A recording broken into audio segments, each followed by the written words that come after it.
21K Group. Build your business, deliver your brand, pursue your happiness.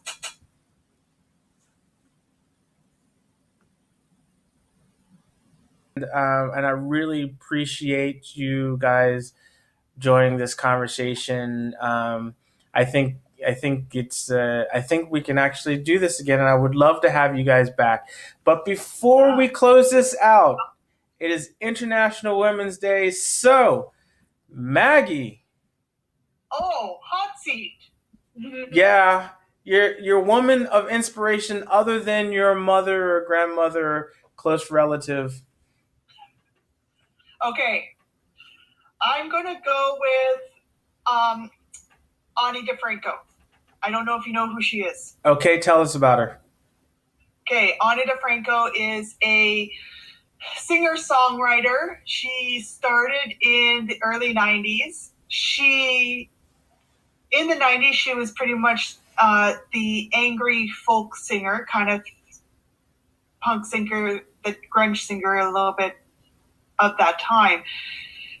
But her music is very much about being a strong woman, about standing up for your rights and your beliefs, regardless if they're popular or not.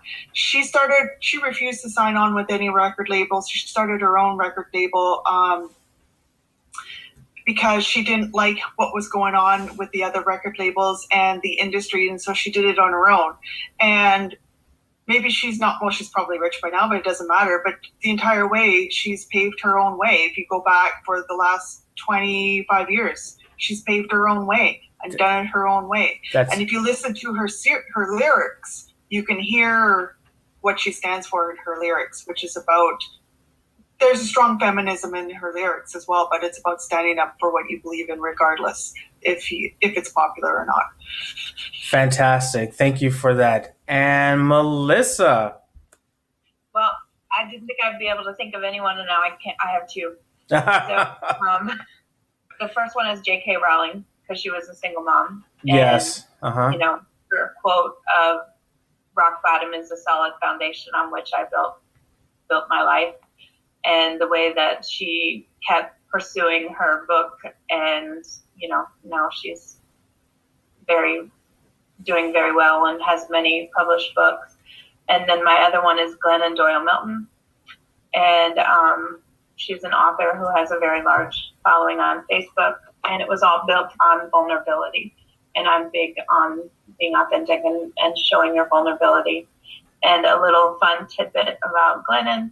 I was recently published. I have 3 articles out on the Women for One network on their platform. And I am a truth teller, and my picture is right next to Glennon's. Oh, fantastic. So, there you go. Yeah. Great. Lovely. Thank you very much, ladies. Okay, so mine, present company excluded, and my wife. So my International Women's Day woman of interest is a woman by the name of Bessie Coleman.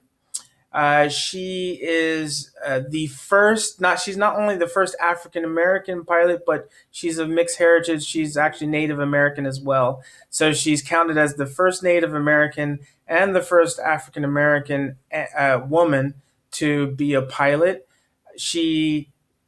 I'm sure she was a very, very, very strong-minded person, because she lived here in Chicago, and she listened to the soldiers who were pilots, and she determined that she wanted to be a pilot.